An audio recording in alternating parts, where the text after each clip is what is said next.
जैसा कि आप थंबनेल में देख चुके होंगे, आज हम इस वीडियो में बात करेंगे समाजशास्त्र का एक टॉपिक समाज के बारे में, जो कि समाजशास्त्र सेकंड ग्रेड एसएसटी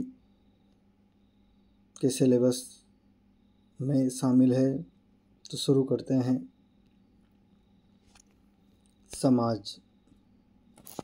समाजशास्त्र की केंद्रीय विषय वस्तु अवधारणा समाज है। समाजशास्त्र की जो केंद्रीय विषय वस्तु है उसकी अवधारणा ही समाज है। समाज को पृथ्वी पर मनुष्य के आगमन के पश्चात उसकी आवश्यकताओं को पूरा करने के क्रम में समाज का निर्माण एक दीर्घकालीन प्रक्रिया में हुआ है। पृथ्वी पर मनुष्य के आगमन के पश्चात उसकी आवश्यकताओं को पूरा करने के क्रम में समाज का निर्माण एक दीर्घकालीन प्रक्रिया में हुआ है। समाज के आरंभिक स्तर पर मनुष्य की सीमित आवश्यकता को पूरा करने के लिए मनुष्य की आवश्यकता सीमित थी और उसे अकेला पूरा कर पाने में वह सक्षम नहीं था।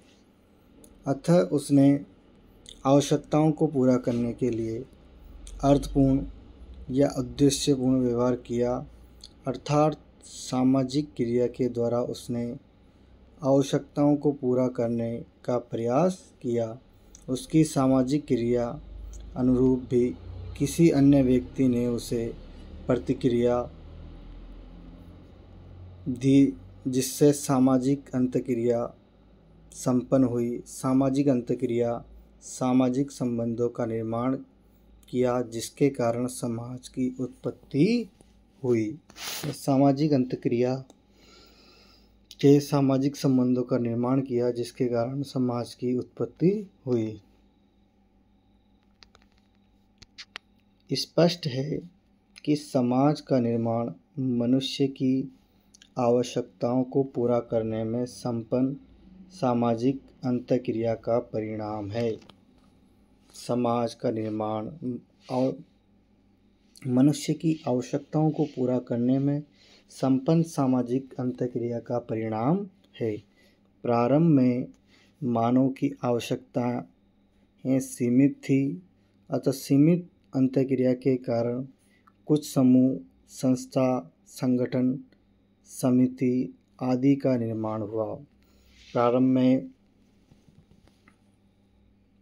मानव की आवश्यकता सीमित थी। जो प्रारंभिक मानव था उसकी आवश्यकता सीमित थी। अंततः धीरे धीरे अंतःक्रिया के कारण कुछ समूह, संस्था, संगठन, समिति आदि का निर्माण हुआ।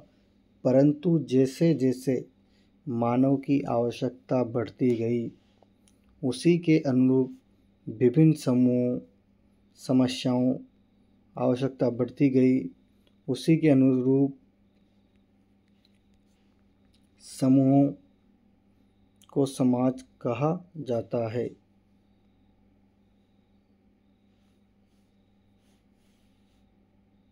जैसे जैसे मानव की आवश्यकता बढ़ती गई, उसी के अनुरूप विभिन्न संस्थाओं, संगठन, समितियों का निर्माण हुआ। इसी सब के बेहद स्वरूप को समाज कहा जाता है।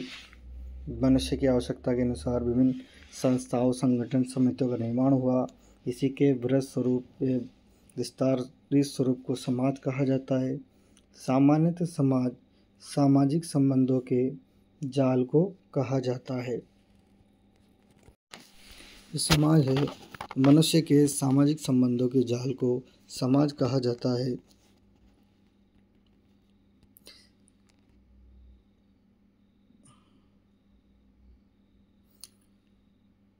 मैकाइवर व पेज ने समाज की परिभाषाओं में समाज को सामाजिक संबंधों का एक वृहद स्वरूप या जाल के रूप में व्याख्यायित किया। मैकायर एवं पेज के अनुसार जहाँ जीवन है वहाँ समाज है। मैकाइवर एवं पेज के अनुसार जहाँ जीवन है वहाँ समाज है। समाज का विकास। किस प्रकार समाज का विकास हुआ? सोसाइटी ऑफ डेवलपमेंट एक लंबी प्रक्रिया में होता है। किसी भी समाज को एक लंबे समय तक बनाए रखने, उसमें निरंतरता एवं स्थायित्व प्रदान करने में संस्कृति की महत्वपूर्ण भूमिका होती है। किसी भी समाज को एक लंबे समय तक बनाए रखने, उसमें निरंतरता स्थायित्व प्रदान करने में संस्कृति एंड कल्चर का बहुत महत्वपूर्ण भूमिका होती है, बहुत महत्वपूर्ण रोल होता है। संस्कृति एक जटिल समग्र है जिससे धर्म, परंपरा, मूल्य जैसे अभौतिक पक्ष शामिल होने के साथ साथ सभ्यता भी शामिल है।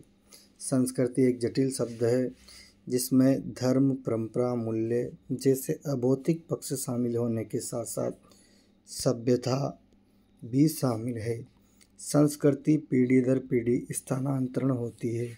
जो कल्चर है वो पीढ़ी दर पीढ़ी, एक पीढ़ी से दूसरी पीढ़ी तक स्थानांतरित होती है, जिससे मानव सामाजिकरण की प्रक्रिया के माध्यम से सीखता है। जो संस्कृति है वो पीढ़ी दर एक पीढ़ी से स्थानांतरित होती है, जिससे मानव सामाजिकरण की प्रक्रिया के माध्यम से सीखता है। हर्शकोविट्ज़ के अनुसार सभ्यता पर्यावरण का मानव निर्मित भाग है। हर्शकोविट्ज़ समाजशास्त्री हुए हैं। उनके अनुसार सभ्यता है जो पर्यावरण का मानव निर्मित भाग है। टायलर के अनुसार संस्कृति एक जटिल समुच्चय है जिसे धर्म, विश्वास, परंपरा, मूल्य आदि सम्मिलित है। टायलर के अनुसार संस्कृति एक जटिल समुच्चय है जिसमें धर्म, विश्वास, परंपरा, मूल्य आदि सम्मिलित है, जो मनुष्य सामाजिकरण की प्रक्रिया के द्वारा सीखता है। ऑकबर्न एवं निमकोव के अनुसार संस्कृति के दो पक्ष या भाग या स्वरूप है: अभौतिक पक्ष, भौतिक पक्ष। ऑकबर्न ने संस्कृति के भौतिक स्वरूप को सभ्यता माना है। जो ऑकबर्न है समाजशास्त्री, उन्होंने संस्कृति के जो भौतिक स्वरूप है, भौतिक पक्ष है, उसे ही सभ्यता माना है। संस्कृति व सभ्यता में अंतर।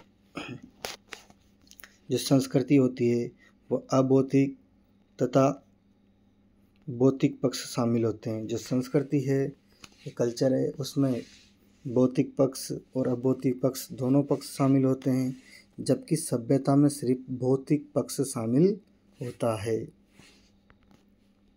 संस्कृति नित्य, स्थायी, शाश्वत होती है, जबकि सभ्यता अस्थायी, विनाशी होती है।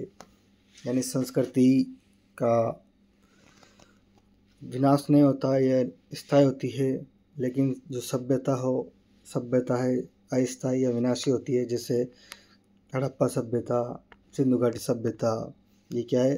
अस्थायी है, जिनका विनाश हुआ है कुछ प्राकृतिक कारण के द्वारा। अनेक कारण रहे हैं विनाश के। अस्थायी, विनाशी, परिवर्तनशील है। अभौतिक और भौतिक पक्ष मूर्त, अमूर्त, जबकि सभ्यता मूर्त होती है। संस्कृति में आध्यात्मिक सुख के साथ साथ भौतिक सुख भी प्राप्त होता है, और सभ्यता में मानव जीवन को सरल बनाना एवं सुगम बनाना इसका उद्देश्य है। सभ्यता का जो संस्कृति का जो मुख्य उद्देश्य है आध्यात्मिक सुख प्लस भौतिक सुख प्रदान करना है, जबकि सभ्यता का प्रमुख उद्देश्य मानव जीवन को सरल बनाना एवं सुखमय बनाना है। सांस्कृतिक विलंबन पाश्चात्य पिछड़ापन का सिद्धांत, कल्चरल लॉ थ्योरी। सांस्कृतिक विलंबना पश्चात्य या विडंबना का सिद्धांत, कल्चरल लॉ थ्योरी। यह सिद्धांत ऑकबर्न के द्वारा दिया गया। ऑकबर्न के अनुसार संस्कृति के दो पक्ष होते हैं, अभौतिक पक्ष, भौतिक पक्ष। भौतिक पक्ष में अभौतिक पक्ष की तुलना में अधिक परिवर्तन होता है। यह सिद्धांत ऑकबर्न के द्वारा दिया गया है। ऑकबर्न के अनुसार संस्कृति के दो पक्ष होते हैं, अभौतिक पक्ष, भौतिक पक्ष। भौतिक पक्ष में अभौतिक पक्ष की तुलना में अधिक परिवर्तन होता है, जिसके कारण अभौतिक पक्ष भौतिक पक्ष की तुलना में पीछे रह जाता है। इसे ही इन्होंने सांस्कृतिक पश्चात्य या विलंबना का सिद्धांत के रूप में रखा है। अभौतिक पक्ष, भौतिक पक्ष, यह सांस्कृतिक विलंबना का सिद्धांत। ये संस्कृति, ये सभ्यता अभौतिक पक्ष में, जबकि भौतिक पक्ष में संस्कृति और सभ्यता आगे निकल जाती है। समाज की परिभाषा, डेफिनेशन ऑफ सोसाइटी। मैकाइवर एवं पेज के अनुसार समाज जन रीतियों, सामाजिक रीति रिवाज एवं कार्य प्रणालियों की अधिकार एवं पारस्परिक सहायता की एवं अनेक समूह एवं श्रेणियों की तथा मानव व्यवहारों, नियंत्रण एवं स्वतंत्रता की व्यवस्था है। मैकाइवर एवं पेज ने समाज के निम्न अनिवार्य तत्व बताए हैं। जो मैकाइवर और पेज समाजशास्त्री हुए हैं, इन्होंने समाज के निम्न अनिवार्य तत्व बताए हैं। पहला है जन रीतियाँ, दूसरा कार्यप्रणाली, तीसरा है अधिकार, राइट्स, सामाजिक नियंत्रण, सोशल कंट्रोल, पांचवा है स्वतंत्रता, फ्रीडम। तो मैकाइवर एवं पेज के अनुसार समाज के निम्न अनिवार्य तत्व बताए हैं: जनरीतियाँ, कार्यप्रणाली, अधिकार, सामाजिक नियंत्रण, स्वतंत्रता। रूटर के अनुसार समाज को अमूर्त धारणा मानता है। जो रूटर है वो समाज को अमूर्त धारणा मानता है। रूटर के अनुसार समाज सामाजिक संबंधों के द्वारा बनता है। जो रूटर है इसके अनुसार समाज है सामाजिक संबंधों के द्वारा बनता है। सामाजिक संबंध दिखाई नहीं पड़ते हैं, अतः समाज को एक अमूर्त धारणा माना जाता है। रूटर है इसके अनुसार समाज सामाजिक संबंधों के द्वारा बनता है, सामाजिक संबंध दिखाई नहीं पड़ते हैं, अतः समाज को एक अमूर्त धारणा माना जाता है। समाज की विशेषता, व्यक्तियों का समूह। जो समाज है उसमें पहली विशेषता है व्यक्तियों का समूह। जो समाज है वो व्यक्तियों के समूह से मिलकर बना होता है। दूसरी विशेषता है पारस्परिक जागरूकता। समाज में लोगों में आपस में पारस्परिक जागरूकता होती है। समाज के अंतर्गत सहयोग तथा संघर्ष दोनों पाया जाता है। जो सोसाइटी होती है उसमें संघर्ष भी पाया जाता है और सहयोग भी पाया जाता है। यानी समाज है, ये सोसाइटी है, उसमें पॉजिटिव पक्ष और नेगेटिव पक्ष दोनों पाए जाते हैं। यानी कुछ लोग ऐसे होते हैं जो सहयोग करते हैं और कुछ लोग ऐसे होते हैं जो नेगेटिव पक्ष के होते हैं। यानी समाज में सहयोग तथा संघर्ष दोनों पाए जाते हैं, दोनों पक्ष। मैकाइवर के अनुसार समाज में सहयोग तथा संघर्ष दोनों ही पाया जाता है।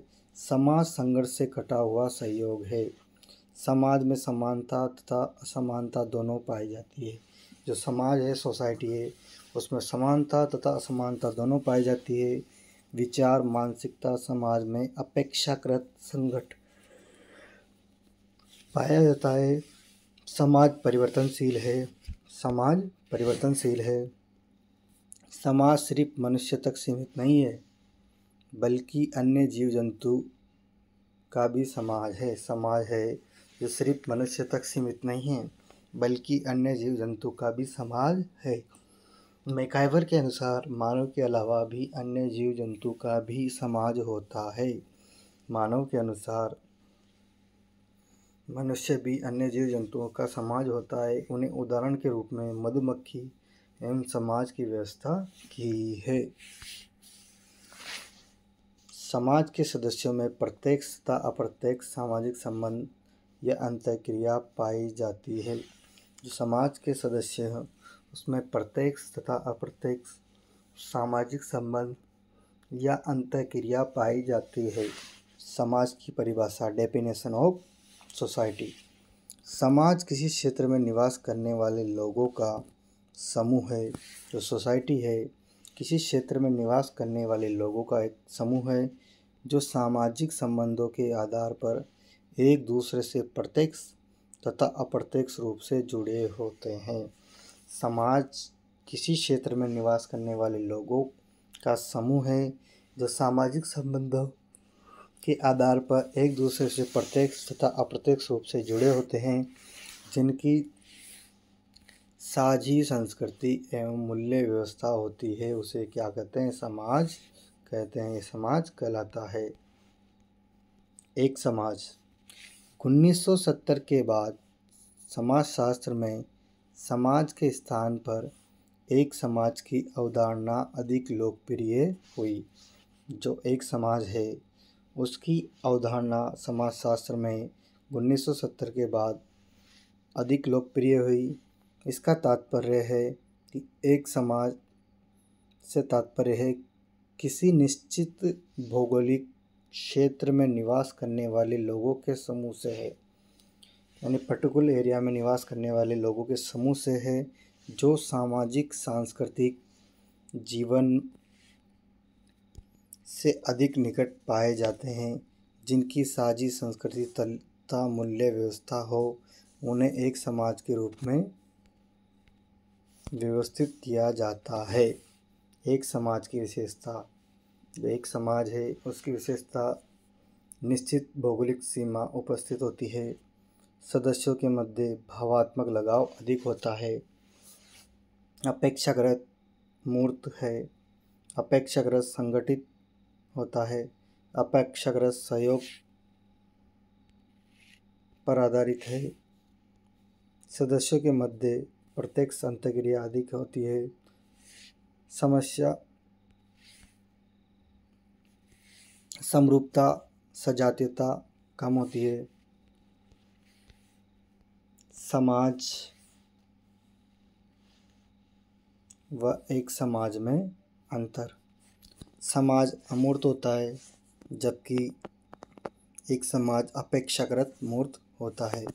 प्राचीन अवधारणाएं समाज व्यापक अवधारणा है, जबकि समाज की तुलना में एक नवीन एवं छोटी लघु अवधारणा है। एक समाज अधिकतर प्रत्यक्ष संबंध, अप्रत्यक्ष संबंध व अंतःक्रिया का प्रधानता है, जबकि एक समाज प्रत्यक्ष संबंध व प्रत्यक्ष संबंध व प्रत्यक्ष अंतःक्रिया है। अपेक्षाकृत कम संगठित है, जबकि एक समाज अपेक्षाकृत संगठित है।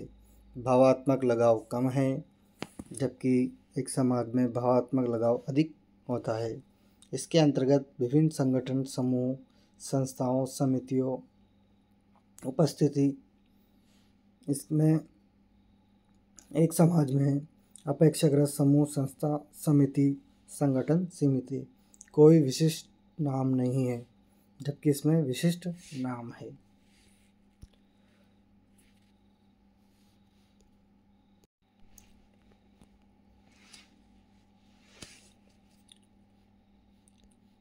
समाज के प्रकार टाइप्स ऑफ सोसाइटी। परंपरागत समाज, आधुनिक समाज, उत्तर आधुनिक समाज। परंपरागत समाज, ट्रेडिशनल सोसाइटी, समाज का एक ऐसा प्रकार जहाँ धर्म, प्रथा, परंपरा आदि की प्रधानता हो, जहाँ प्रौद्योगिकी सरल पाई जाती हो, जहाँ संयुक्त परिवार व्यवस्था आधारित, कृषि आधारित अधिक संरचना हो, उसे परंपरागत समाज कहा जाता है। उदाहरण: ग्रामीण समाज, कृषक समाज, जनजातीय समाज आदि। परंपरागत समाज की प्रमुख विशेषता: धर्म, प्रथा और परंपरा की प्रधानता होती है, प्रकृति से अधिक निकटता होती है, संयुक्त परिवार व्यवस्था होती है परंपरागत समाज में।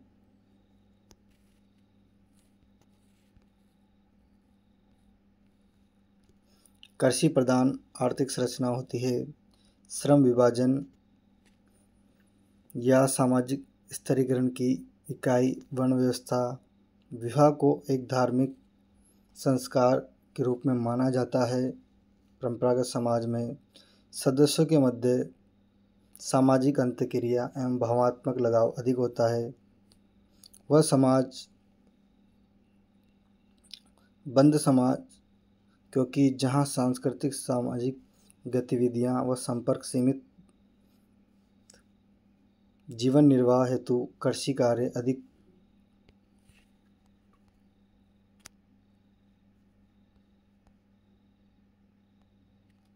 आधुनिक समाज, मॉडर्न सोसाइटी, औद्योगिक समाज, नगरीय समाज, विकसित समाज, सभ्य समाज।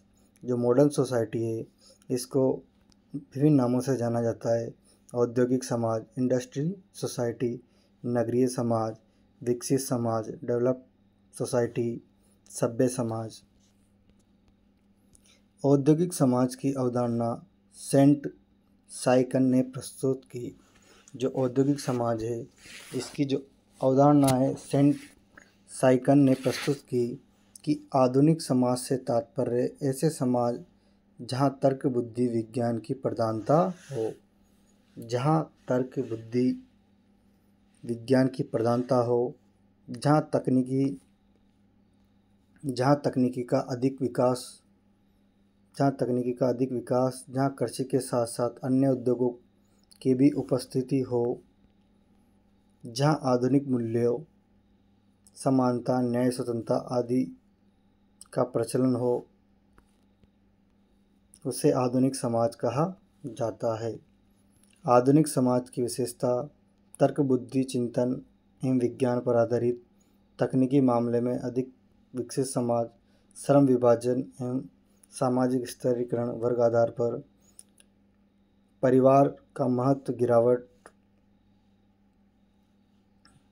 कृषि के साथ साथ उद्योग सेवा आदि की प्रधानता, श्रम विभाजन का स्वरूप अधिक जटिल, सामाजिक सांस्कृतिक गतिशीलता एवं संपर्क अधिक। कार्ल मार्क्स के अनुसार समाज के प्रकार। कार्ल मार्क्स के अनुसार समाज के प्रकार: आदिम साम्यवाद, एशियाई समाज, प्राचीन समाज, सामंतवादी समाज, पूंजीवादी समाज, समाजवादी समाज, साम्यवादी समाज। आदिम साम्यवादी समाज समाज का सबसे प्राचीन स्वरूप जहाँ निजी संपत्ति की अवधारणा का अभाव था। कार्ल मार्क्स के अनुसार आदिम साम्यवादी समाज का सबसे प्राचीन स्वरूप था जहाँ निजी संपत्ति की अवधारणा का अभाव था, जहाँ कोई वर्ग नहीं, सभी संसाधनों पर इसका सबको समान नियंत्रण था। कार्ल मार्क्स के अनुसार जो आदिम साम्यवादी समाज था उसमें समाज में निजी संपत्ति की धारणा का अभाव था, यानी निजी संपत्ति किसी के पास नहीं होती थी, जहाँ कोई वर्ग नहीं है, सभी संसाधनों पर सबका समान नियंत्रण था। एशियाई समाज ऐसे समाज में राज्य के नियंत्रण में कृषि कार्य प्रारंभ हुए और धीरे धीरे कृषि व्यवस्था प्रारंभ हुई, क्योंकि निजी संपत्ति की धारणा का विकास हुआ। जो एशियाई समाज है उसमें ही राज्य के नियंत्रण में कृषि कार्य प्रारंभ हुए, धीरे धीरे कृषि व्यवस्था प्रारंभ हुई और जो निजी संपत्ति की अवधारणा हुई, जो निजी संपत्ति रखने लगे व्यक्ति, वो एशियाई समाज में विकास हुआ। प्राचीन समाज, कृषि पर आधारित समाज जहाँ मालिक एवं दास दो वर्ग देखे गए, उसे प्राचीन समाज कहा जाता है। यानी कृषि पर आधारित वह समाज जहाँ पर मालिक एवं दास दो वर्ग देखे गए, उसे प्राचीन समाज कहा। कार्ल मार्क्स ने सामंतवादी समाज, जहाँ कृषि का और विकास हुआ, सामंत तथा अर्ध सामंत दो वर्ग बने। जहाँ कृषि का और विकास हुआ, सामंत तथा अर्ध सामंत दो वर्ग बने, इसे सामंतवादी समाज कहते हैं। पूंजीवादी समाज, औद्योगिक क्रांति के कारण पूंजीवादी समाज का अधिक विकास हुआ। औद्योगिक क्रांति के कारण पूंजीवादी समाज का अधिक विकास हुआ और यहाँ दो वर्ग बने, बुजुर्ग पूंजीपति और यहाँ दो वर्ग बने। पहला है बुर्जुआ यानी पूंजीपति, सर्वहारा मजदूर वर्ग। समाजवादी समाज, कार्ल मार्क्स के अनुसार पूंजीवादी समाज के बाद समाजवादी समाज आता है, जिससे वर्ग तथा राज्य दोनों उपस्थिति रहती है, जहाँ राज्य द्वारा उत्पादन के साधनों पर नियंत्रण किया जाता है। साम्यवादी समाज, मार्क्स के अनुसार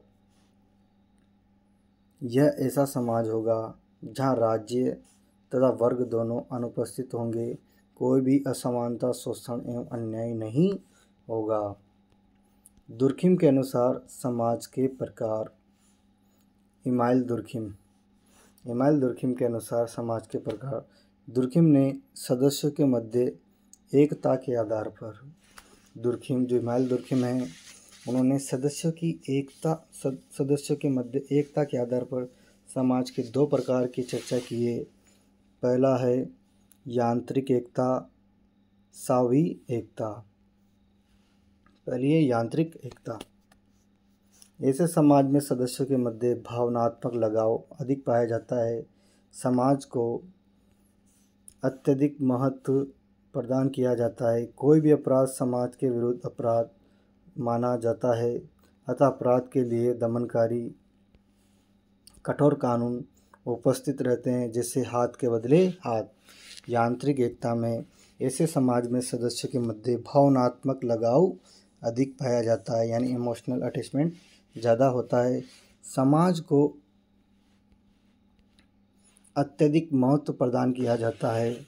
कोई भी अपराध समाज के विरुद्ध अपराध माना जाता है, यानी किसी व्यक्ति ने अपराध किया तो सोसाइटी के विरुद्ध अपराध माना जाता है, अतः अपराध के लिए दमनकारी कठोर कानून उपस्थित रहते हैं। यानी जैसे किसी ने किसी का हाथ काटा है तो उसके बदले उसी का हाथ काटा जाएगा, यानी हाथ के बदले हाथ। ये यांत्रिक एकता है। सामूहिक एकता, दुर्खिम के अनुसार ऐसे समाज में सदस्यों की एक दूसरे की निर्भीकता अधिक देखी जाती है। यहाँ औपचारिक संबंधों को प्रभाविता होती है। यहाँ किसी भी सदस्य के प्रति अपराध समस्त समाज के प्रति अपराध नहीं माना जाता है। अपराध के लिए क्षतिपूर्ति संबंधी कानून प्रचलित है। मॉर्गन के अनुसार समाज के प्रकार। मॉर्गन ने अपनी पुस्तक एंशिएंट सोसाइटी में समाज के 3 प्रकार की चर्चा की है, जो निम्न है। जंगली समाज, बर्बर समाज, सभ्य समाज। जो मॉर्गन है उनकी पुस्तक है एंशिएंट सोसाइटी, उसमें समाज के 3 प्रकार की चर्चा करी है, जंगली समाज, बर्बर समाज और सभ्य समाज। जंगली समाज, मार्गन ने इस समाज के अंतर्गत यौन साम्यवाद की चर्चा की है। इसके अनुसार समाज की आरंभिक युग में वैदिक बौद्धिक विकास नहीं होने के कारण, विवाह की संस्था का अभाव के कारण यौन अराजकता की स्थिति देखी गई है। अर्थात कोई व्यक्ति किसी के साथ यौन संबंध स्थापित कर सकता है। इसे यौन साम्यवाद कहा गया है।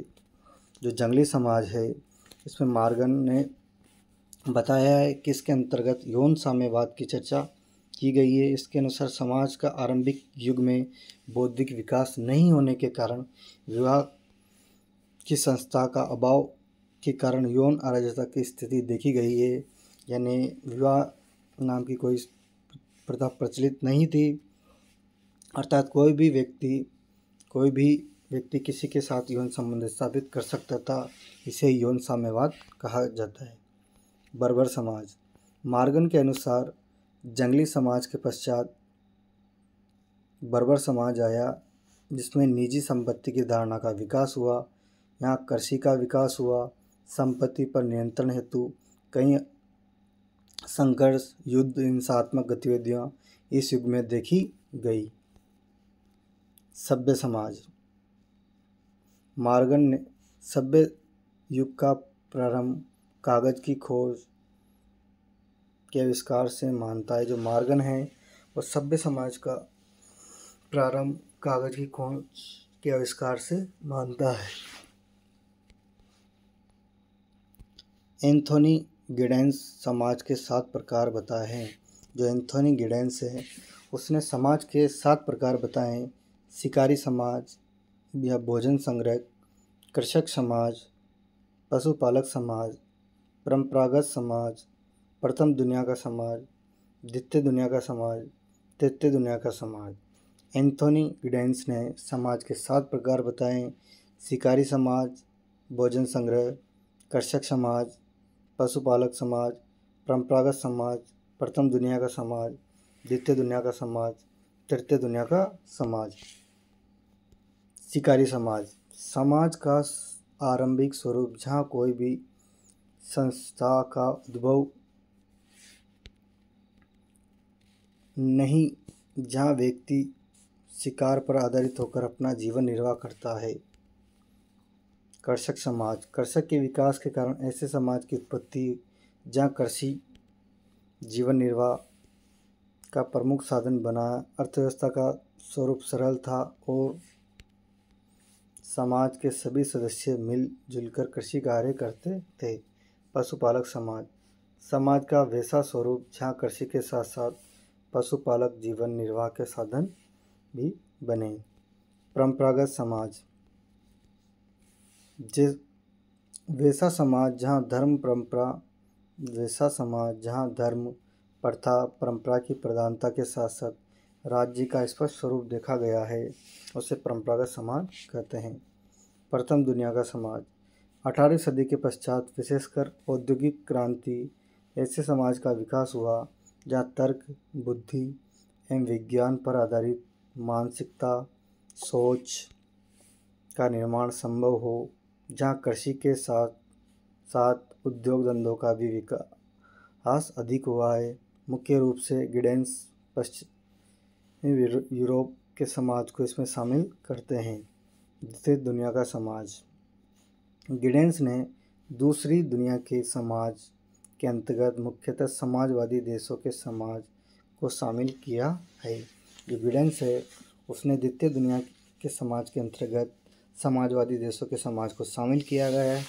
अर्थात ऐसा समाज जहाँ समाजवादी विचारधारा के आधार पर सामाजिक, आर्थिक एवं राजनीतिक प्रणाली का निर्माण किया है, जहाँ राज्य के उत्पादन के साधनों पर अपना नियंत्रण एवं मालिकाना हक रखता है एवं नागरिकों के मध्य संसाधनों का वितरण उनकी आवश्यकता एवं योग्यता के आधार पर करता है। उदाहरण चीन और रूस। तीसरी दुनिया का समाज। गिडेंस के अनुसार ऐसे समाज में आर्थिक विकास अधिक होता है। पूंजीवादी आर्थिक प्रणाली के कारण समाज के हर क्षेत्र में विकास देखा जाता है। विशेषकर विकसित तथा विकासशील देशों के समाज को इस प्रकार से समाज में रखा जाता है। पुस्तकें उनके लेखक। सोसाइटी, जो सोसाइटी नामक पुस्तक है उसके लेखक हैं मैकआइवर एवं पेज। ह्यूमन सोसाइटी की पुस्तक, ये पुस्तक इस किंग्सले डेविस की है। सोशल ऑर्डर बियर स्ट्रीट की है। फ्लॉक वेयर्स यानी जनरीतियाँ समनर की है। सोशल ऑर्गेनाइजेशन चार्ल्स कूले की है। तो अगर सभी कंपटीशन की तैयारी करने वाले साथियों को अगर वीडियो पसंद आए तो वीडियो को लाइक करें। अगर वीडियो में कोई डाउट हो तो कमेंट के माध्यम से पूछ सकते हैं, और वीडियो को ज़्यादा से ज़्यादा शेयर करें, चैनल को सब्सक्राइब करें। जय हिंद, जय भारत।